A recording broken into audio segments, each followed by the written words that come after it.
Because the easy felt really good. It felt really good for it to be this easy. And yet Christian experienced what was really good. It's hard to like be in a place where you're in a situation like Christian was on his journey, on his pilgrimage, and feeling such hardship and such opposition and not feel like you're doing something wrong. Yeah.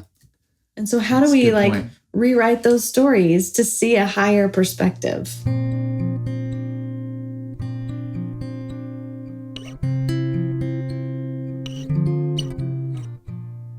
Welcome back to the Rooted Minds podcast, where we come together as a family to talk about books and our emotions. And in this season, we're talking about some really incredible short stories. There's so much that we can learn from a good short story. And this one is no exception.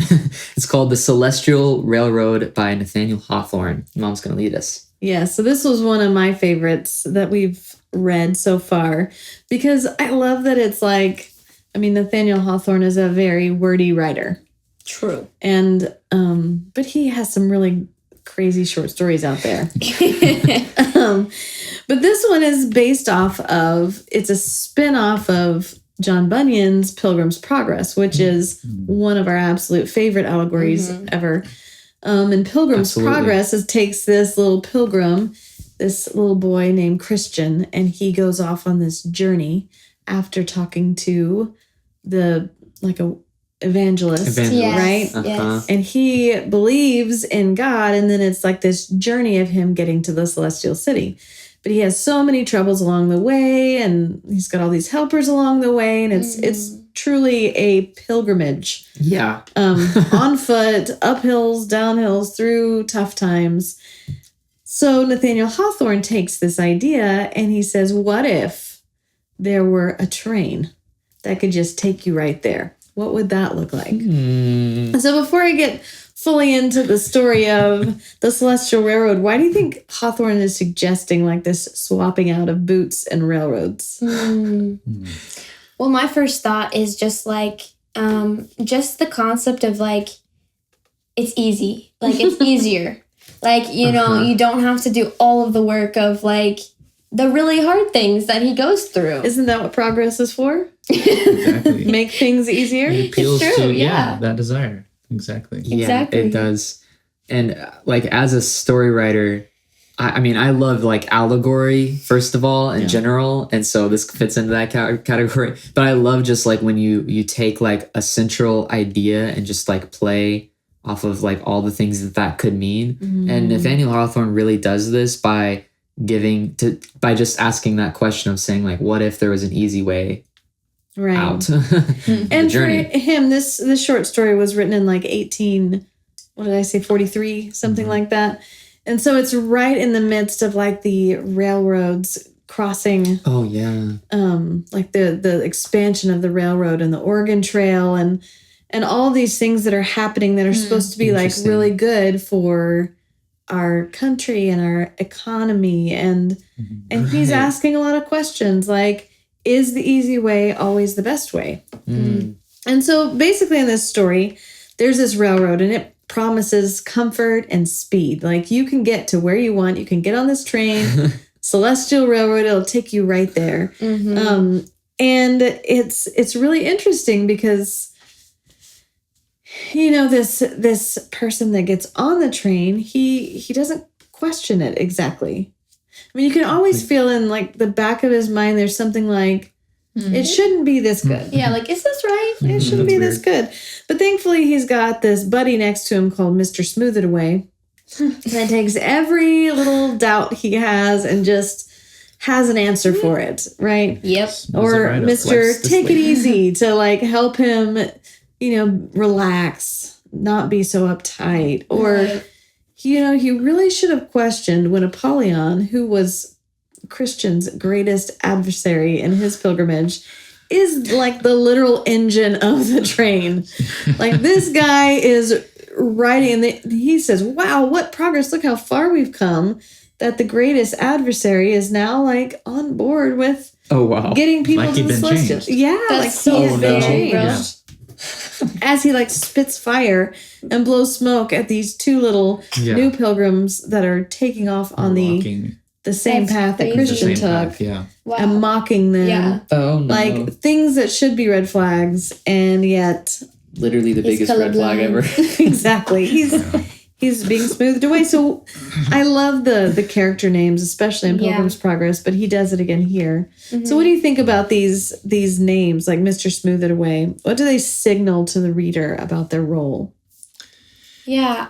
I mean, it's crazy because the way that these like make me feel when I hear them is like it immediately tells me, the reader, something that the main character doesn't know. You know, and like even though I guess he hears their name, it's like I'm like, oh, this guy is not great. You know, and that's like helpful for me to be like, okay, yeah, we're not rooting for this guy. Especially in the context of a spiritual journey, where like Christian and his whole like progress, he met with all these different people that have their names like tell you who they are, and maybe the character sees it as just a name. But in the spiritual journey, we're questioning the train, the railroad, whether this is a good idea. Now we have Mr. Smooth It Away, Mr. Take It Easy. And even in when they get to Vanity Fair, another big area, big city, which people think could be the celestial city itself, there are these religious leaders there too. One of them,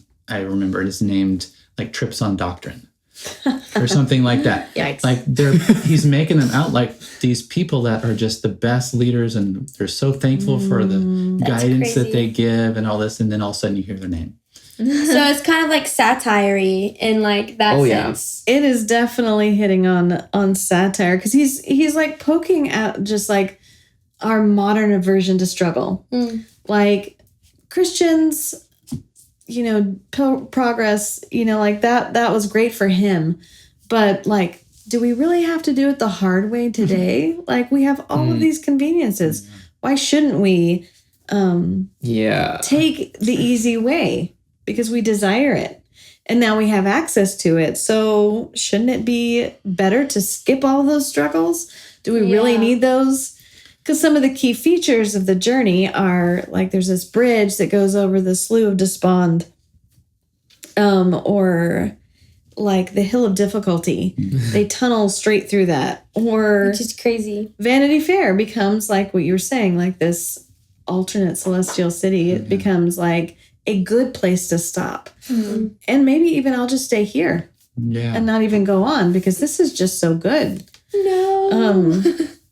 But, you know, the narrator is quickly convinced to take the train. Like the guy, the main character in the story, like how is he so convinced to take this easy route? Even after being warned, because that's one of the places where he comes in contact with one of the foot pilgrims, who says, this will only end right back here. Don't take the train. You know, he said something like that. Is this at the beginning or at Vanity Fair? At Vanity Fair. Okay, so I'm talking about the beginning. Like At the beginning, okay. how was he so quickly convinced to take the train in the beginning? Yes. Like even before he got to some place like Vanity Fair, where it's even harder. Because in the beginning, he's in the city of destruction. Yeah. Right. Yeah. Like you just want That's to get not out a of good there. place to Go to be. the celestial You don't city. want to be there. But once the easy way. Well, Yeah. and in some ways, it's like if you're already desperate, like a quick fix in that sense is an easy way to fix the desperation. And being desperate and seeing a path that will cause more hardship, but you know, end in glory is like a harder. It's harder to have perspective to see the end. Yeah. Because you're focused on right now. Yeah. My problem right now. How do I fix right now? And to Especially him, in the contrast. it just made so much sense. Like I could tell from his perspective, why wouldn't I? Like it's quick, it's easy, it's fun. It's like there's all these people that are doing it, and like I don't know why I wouldn't.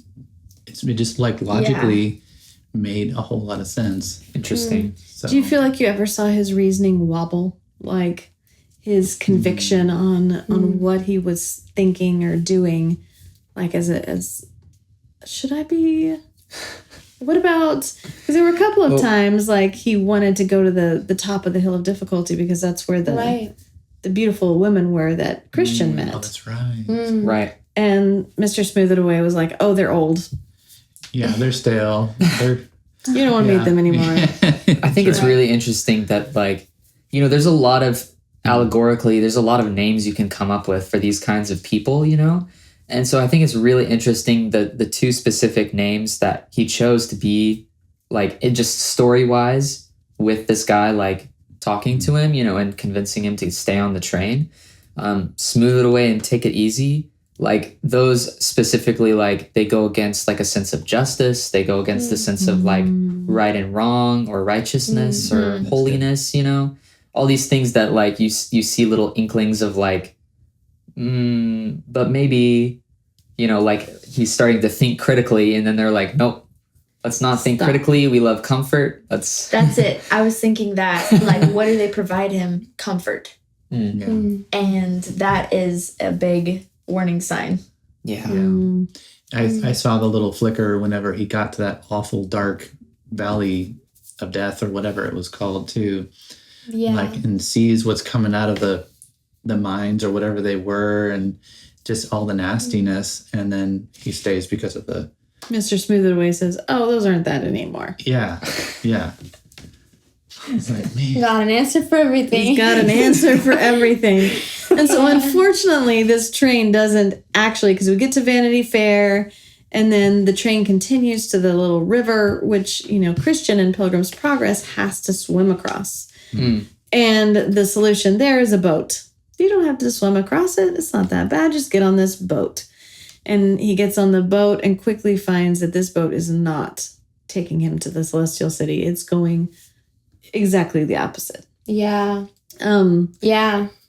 So like he loses the actual like then that's where the story ends with this like ambiguous trees are on fire and it's like you're just like you definitely didn't get where you wanted in this journey. Was it worth it? Wow. So the shortcut doesn't work. True growth, he's realizing happens in the hard places. And the ending just unmasks that false promise. So how does this twist change how we view the whole journey? Well, I think too it's interesting that it was all a dream, that every part of it wasn't actually And it was all a dream. It's a great way to write a short story. Write something crazy and then say... And then proof that it works. Nathaniel Hawthorne did it. True. Absolutely. I think it definitely changes the whole idea of it because it's like you read it, maybe being suspicious of it, but then when it finally ends, you're like, oh, all the suspicions were true. And then like if you think about like the story again, you're like, oh, there were so many signs that he missed. It confirms your suspicions in a way. Well, all the way through, you're being trying to be smoothed away, kind of yourself. If I'm saying it's that, it's like when you watch a movie, not knowing the bad character is like right in front of you the whole time, and then you watch it again, you're like, there were so many signs. And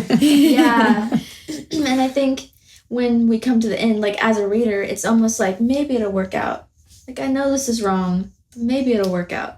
Maybe there'll be a way to like figure it out at the end, like get off the train, recover something. But when it doesn't work out for him, it's like this sobering reality, like this way does not work out.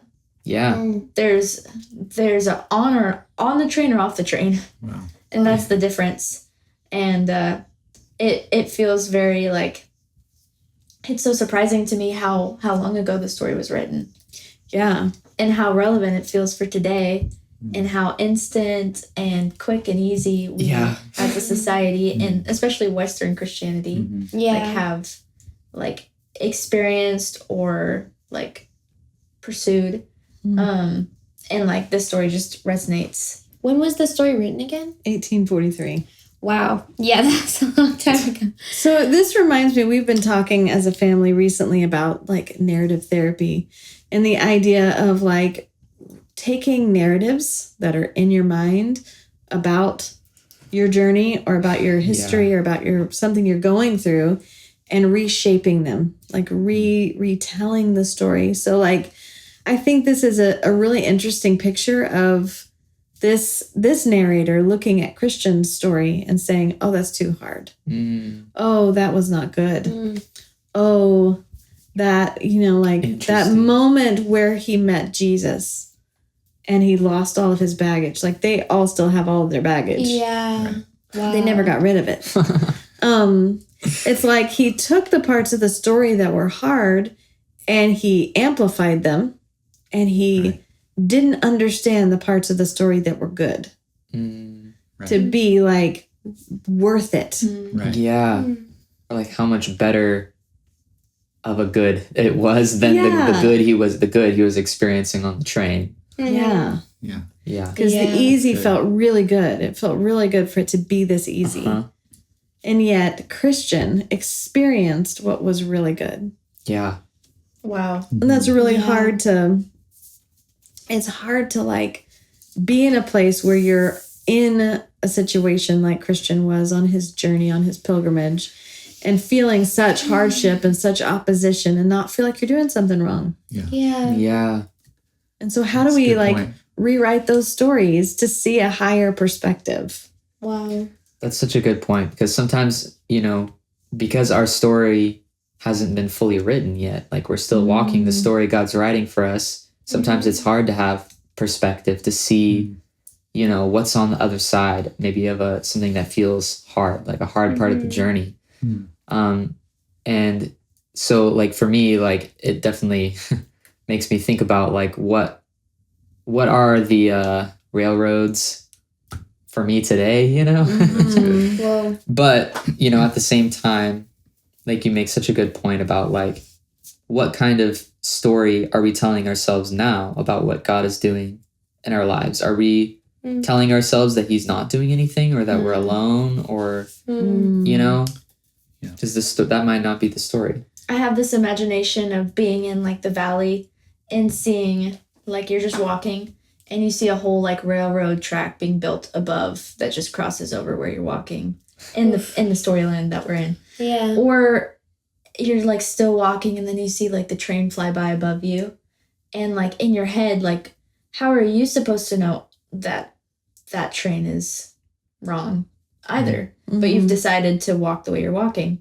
Yeah. But there's like this like comparison, like if only like I was, or like they've got it figured out. Like here I am down here. Whoa. Yeah. Like slow and steady. But Well, the interesting thing is those two little travelers from the beginning that were being made fun of arrived at Vanity Fair at the same time as the railroad. I had noticed that too. I was like, whoa, how did they do that? Hang on a second. Yeah, sorry. That was a fun little twist we're adding in at the end. Oh, that's cool. Yeah. I love that. But I mean, that's it. That's what Hawthorne wants to communicate, is it's a false shortcut. Yeah. It seems like it's going to be fast. It seems like it's going to be easy.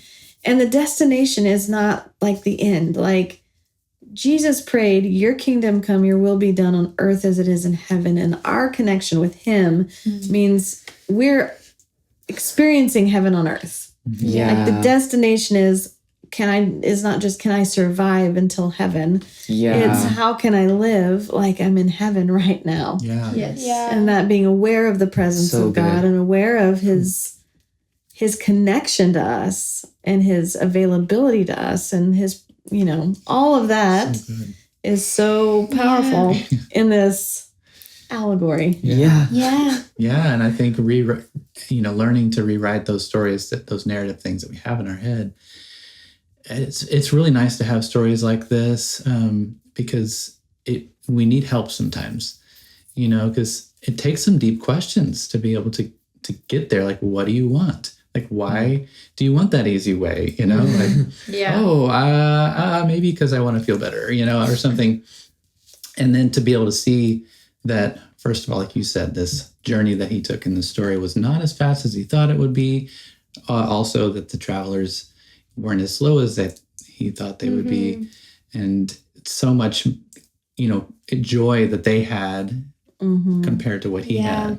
Those kinds of things makes me rethink again, like some of those things, like, okay, there are some easy routes that I'm trying to take. And so I think, grateful that we can have this kind of discussion, and look deeply into an allegory like this, or Put in Progress, or whatever you might be reading. You get to ask some of those deep questions. Well, I think that is also just the power of story. Because if this was written as like a sermon where he's saying you're taking the easy way out, you're, you know, blah, True. blah, blah, you may not be able to receive it in the same way where you relate so well to this narrator. Yeah. Who's like, I just thought it was like a good thing to do. Wow. Yeah. Well, such good thoughts. I love this story so much, The Celestial Railroad. We want to hear your thoughts as well. So if you haven't yet, give this story a read and share your thoughts in the comments. We'd love to hear from you. We'll see you next time. Thanks again for joining us on the Rooted Minds podcast. If you're enjoying the kinds of discussions we're having, consider joining our learning community, where we teach the arts and have many more discussions like these. But until next time, may you find joy, grace, and peace in the pages you turn.